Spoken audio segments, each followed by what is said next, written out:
प्रायव्हेटायझेशनची वसुली सुरू झालेली आहे. इंडिगा कंपनीने 6,000ची तिकीट 60,000ला विकली आणि विकणं चालूच आहे. आणि त्यांचं मत पडतं की आपल्याकडे जे आहे ते पायलट कमी आहे. पायलट का कमी आहे तर तिथले पायलटचं जे शिक्षण आहे ते महागात पडतं.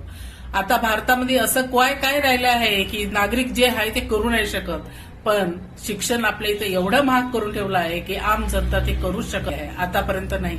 विचार करा, जगाचा पोशिंदा शेतकऱ्याला सरकार मदत का करत नाही? तर शेतकऱ्यांनी जरी विचार केला आणि मेहनतनं घाम गाळणं बंद केला आणि म्हटलं की मीही आराम करतो, तर विचार करा, जी भाकरी तुम्हाला मिळतं तर ती भाकरी किती रुपयाला राहील, किती पैशाचा मोल राहील त्या भाकरीचं.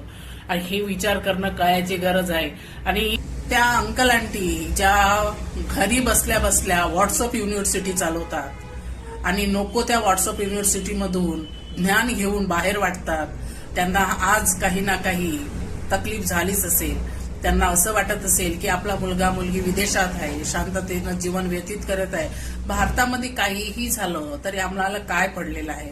आज त्यांना कळत असेल की भारतात जरी असाल आणि विदेशात जरी तुम्ही गेला, शिक्का जर इंडियाचा लागला असेल तर त्रास तुम्हाला होणार म्हणजे होणार.